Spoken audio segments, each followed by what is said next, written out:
spoštovane novinarke, spoštovani novinarji. V Slovenski ljudski stranki in Slovenski demokratski stranki smo se odločili dati zahtevo za sklic izredne seje Državnega zbora Republike Slovenije v zvezi z problematiko neobjavljenega petega javnega razpisa za obdobje 2009-2013, torej za razvoj regij. Okrog tega je bilo že kar nekaj dileme in seveda tudi sklican odbor za lokalno samoupravo, torej izredna seja odbora za lokalno samoupravo, katero je koalicija pač arogantno prekinila in seveda ni dopustila razprave do konca. Zato smo se odločili, da zahtevamo sklic izredne seje Državnega zbora, namreč gre za tako pomembno zadevo v leto 2010, ki se je začelo v zvezi z investicijami, v zvezi z razvojem občin, lokalnih skupnosti.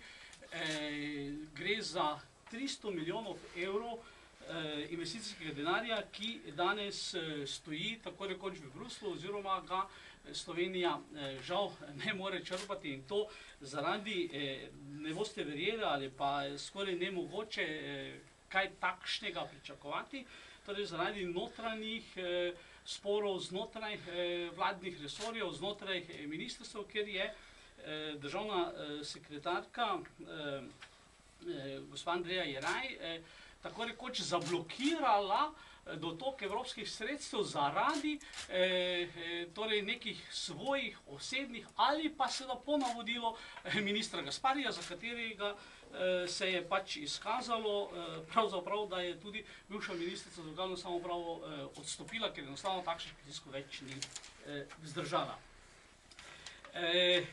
Po eni strani, po drugi strani pa je ta vladna koalicija se celo prejšnjo leto ukvarjala z tem, kako bi dokazala tako pred, si predstavljate, celo pred Evropskim tako rekoč računskim sodiščem, kako je bivša vlada z ministrom Žagarjem ravnala nasproti. In kaj se je zgodilo? Evropsko računsko sodišče je ugotovilo, da je delala vse v skladu z dogovorjenimi zadevami z Evropsko skupnostjo in seveda v skladu z veljavno zakonodajo. In seveda prejšnja vlada je od 600 milijonov kvote sredstev namenila 300 milijonov že v razvoj in sedaj so po celotni Sloveniji tako imenovane table, kjer piše gor projekt sofinancira Evropska skupnost. Naslednjo leto, ko pa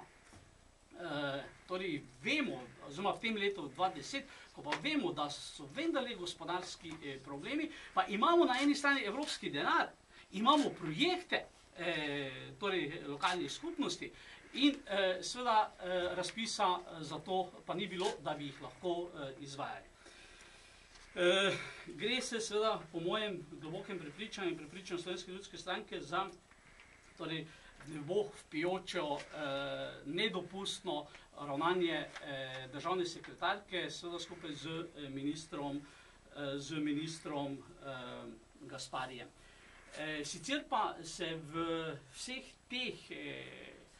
tem času pravzaprav ne odzove tako ne predsednik vlade, čeprav je jasno na televiziji povedal, da izključni upravljalec z evropskimi sredstvi je SVRL, ne noben drug, pa vendar seveda ni potegnil predsednik vlade nobene konsekvence, čeprav smo ga javno že pozvali, da predlaga vladi oziroma da na vladi razreši državno sekretarko. No in za konec, prav zanimivo je, da to pismo, ki je bilo del tega pisma tudi objavljenega v medijih, pisal minister Györkös, sedaj dejanje gospe Alenke Jerina pravzaprav nekako komentira SVRL, mislim, kar je popolnoma nesprejemljivo. Sama se zavlekla v molk, minister Gasparij tudi.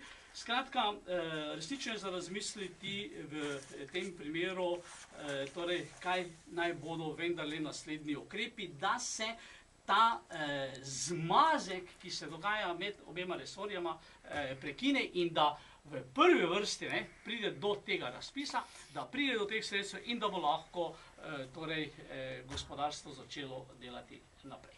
Toliko z moje strani.